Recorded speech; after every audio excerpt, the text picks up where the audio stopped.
저가 빛 가운데 계신 것 같이 우리도 빛 가운데 행하면 우리가 서로 사귐이 있고 그 아들 예수의 피가 우리를 모든 죄에서 깨끗하게 하실 것이요. 자, 이 사귐은 우리의 모든 죄, 영원히 사함받은 사람들의 사귐입니다. 지옥 갈 죄에 대한 얘기가 아니에요. 주님과의 사귐을 막는, 구원받은 이후에 주님과의 사귐을 막는 잘못, 죄에 대해서 지금 언급하고 있는 겁니다. 근데 빛 가운데 계신 것 같이 우리도 빛 가운데 행하면 그랬어요. 여러분, 구원받은 이후에 우리 속에 내 육체와 마음에 원하는 대로 하고 싶은 마음이 올라와요, 안 올라와요? 올라오죠. 그렇죠? 그리고 심지어는 잘 모르고 고집스럽게 잘못할 때도 있어요, 없어요? 있지요. 그렇죠? 우리는 그런 가운데 살아가는 거라고 베드로전서도 교훈하고 있습니다. 영혼을 거스려 싸우는 육체의 정욕을 제어하라. 육체의 정욕이 있다, 그 말입니다. 심지어는 육체의 더러운 것을 제하여 버림이 아니요 오직 선한 양심이 하나님을 향하여 더듬어 찾아가게 하려고 남겨두셨다 그랬잖아요. 그 육체의 더러운 것이 있거든요. 있을 때 때때로 그렇다는 것들이 드러날 때 어떻게 해야 될까요? 빨리빨리 치워야 되거든요. 그래서 지금 읽은 것처럼요. 빛 가운데 행하면이라는 말은 잘못하는 것이 하나도 없어야 된다는 말을 하고 있는 게 아닙니다. 주님이 우리 속에 육체의 정욕이 있기 때문에 때때로 나오는 걸 아셔요, 모르셔요? 알고 계셔요. 주님이 원하시는 건 뭐냐면요. 그게 때때로 나올 때 뭘 하기를 원하실까요? 아이고, 아버지 하나님, 이건 내가 잘못한 겁니다. 주님이 말씀하신 것과 안 맞게 제가 잘못한 게 맞습니다. 자백하고 빨리 치워야 되거든요. 그렇지 않아요? 빨리 치우면 뭐예요? 그 사람이 빛 가운데 행하는 게 되는 거예요. 근데 주님이 빨리 치울 수 있도록 뭘 하시냐면요. 우리 속을 비추시기 시작하시거든요. 구원받은 이후에요. 주님이 우리 속을 비춰요. 이게 이제 성경의 내용을 이렇게 그림으로 그리면 이렇습니다. 구원받기 전에는요. 어둠 그 자체였어요. 새카맣다 보니까 이게 뭐가 더럽고 뭐가 깨끗하고 이런 거 구별을 못해요. 그러니까 만물보다 거짓되고 심히 부패한 것은 사람의 마음이라 누가 능히 이를 알리오마는 알지를 못했잖아요. 그렇죠? 저도 다큐멘터리를 하나 가지고 있는데요. 미국 사람들에게 어떤 리포터가요. 질문을 하는 겁니다. 당신은 좋은 사람입니까? 나쁜 사람입니까? 근데 신기하게요. 전부 웃는 얼굴로 나는 괜찮은 사람이라고 다 말해요. 나는 못된 놈입니다. 이런 사람 아무도 없어요. 신기하더라고. 다 하나같이 웃는 낯으로요. 나는 그래도 좀 괜찮은 사람이라고. 근데 신기하게요. 그 질문 뒤에 10계명을 딱 보여주고 당신은 이 계명에 비춰보면 좋은 사람입니까? 나쁜 사람입니까?를 물으면 얼굴이 다 일그러져요. 그리고 나는 이것에 의하면 나쁜 사람이라고 그제야 인정을 하는 거예요. 만물보다 거짓된 인생이라는 걸 아는 사람이 없다 그 말이에요. 근데 잘 보세요. 주님이 이 인생 속에 말씀의 빛을 비춰주시는 거예요. 말씀의 빛을 비춰주실 때, 복음의 빛을 비춰주실 때, 예수 그리스도 영광의 아는 빛을 비춰주실 때 그 복음을 배척하는 사람은 알 수가 없잖아요. 빛을 튕겨낸다가 말입니다. 안 받을 거야. 그러니까 회개하고 복음을 안 믿는 거예요. 빛을 비춰주실 때 이거 내가 맞습니다. 이거 내가 이렇게 많은 죄 때문에 지옥가로 명이 있는 게 맞습니다. 회개하고 복음의 빛을 받아들이는 그 사람은 뭐예요? 구원받게 되잖아요. 그렇죠? 그러니까 구원받을 때 무슨 일이 생기기 시작한 거냐면요. 빛이 비추게 된 거예요. 빛이 비춘 겁니다. 그리고 그 빛을 받아들인 거예요. 이 사람은 잘 보세요. 이 이후로 계속 주님이 빛을 비춰주시는 거예요. 빛을. 그런데 활짝 열려있는 상태에서 비추는 게 아니고요. 구원받을 때 이제 마음의 문이 주님을 향해서 탁 열린 겁니다. 근데 이게 활짝 열려있는 건 아니에요. 구원받으면 이게 딱 열려요. 빛이 들어가요. 그런데 여러분 생각해 보세요. 좁은 구멍으로도 빛이 들어오면 아니 빛에 의해서 보여요, 안 보여요? 보입니다. 보여요. 깜깜할 때는 안 보였던 것이 빛이 들어오기 시작하면 아, 여기 이렇게 생긴 거였구나. 아, 여기 이런 게 있네. 아, 여기 지저분한 거네. 빛 때문에 보이기 시작한다 그 말입니다. 구원받은 성도 영혼 속에, 마음 속에 주님이 빛을 비추시는 거예요. 그러니까 거기서 뭐가 드러날까요? 우리의 어그러진 것, 더러운 것, 잘못된 것이 드러나게 돼 있는 거예요. 에베소서입니다. 에베소서 5장 8절입니다. 너희가 전에는 어두움이더니 이제는 주 안에서 빛이라. 빛의 자녀들처럼 행하라. 그렇죠. 전에는 에베소 성도들도 전에는 어두움, 구원받지 못했었어요. 죄의 허물로 죽어 있었잖아요. 이제는 구원받은 이제는 주 안에서 빛이라 그랬습니다. 그렇죠? 이들 속에 주님이 무슨 일을 하시냐면 13절입니다. 그러나 책망을 받는 모든 것이 빛으로 나타나나니 나타나지는 것마다 빛이니라.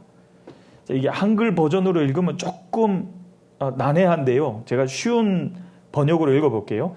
그러나 책망받는 모든 것이 빛 때문에 나타나나니 나타나지는 것마다 빛 때문이니라. 이렇게 되어 있는 거예요.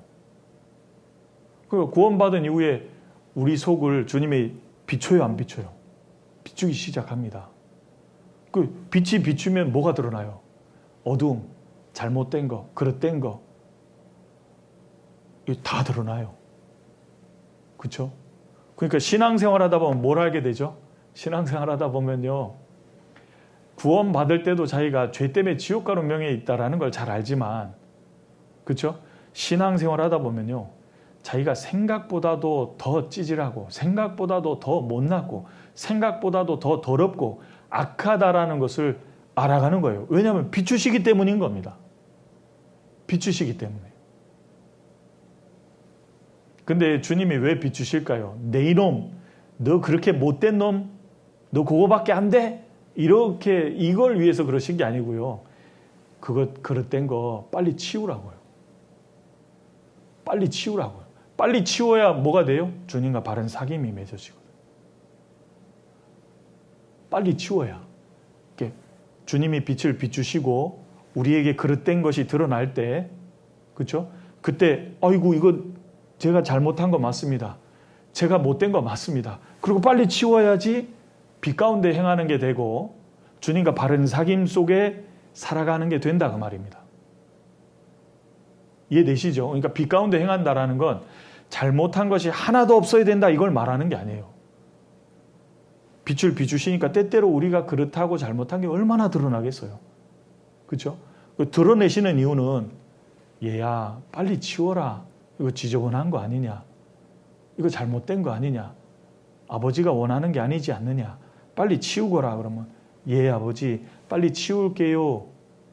그게 반드시 있어야 된다는 겁니다. 요한일서 다시 가보겠습니다. 그래서 이게 있는 거예요. 요한일서 1장 9절입니다. 만일 우리가 우리 죄를 자백하면 저는 미쁘시고 의로우사 우리 죄를 사하시며 모든 불의에서 우리를 깨끗게 하실 것이요. 이 보세요. 만일 우리가 우리 죄를 우리 생활 속에서 비춰지는 그 잘못된 것들 그것을 주님이 빛으로 비추시잖아요. 지적하시는 겁니다. 지적을 받을 때 자백하라 그 말이에요. 그러니까 자백이란 말은 스스로 고백하다 이 뜻이 아니고요.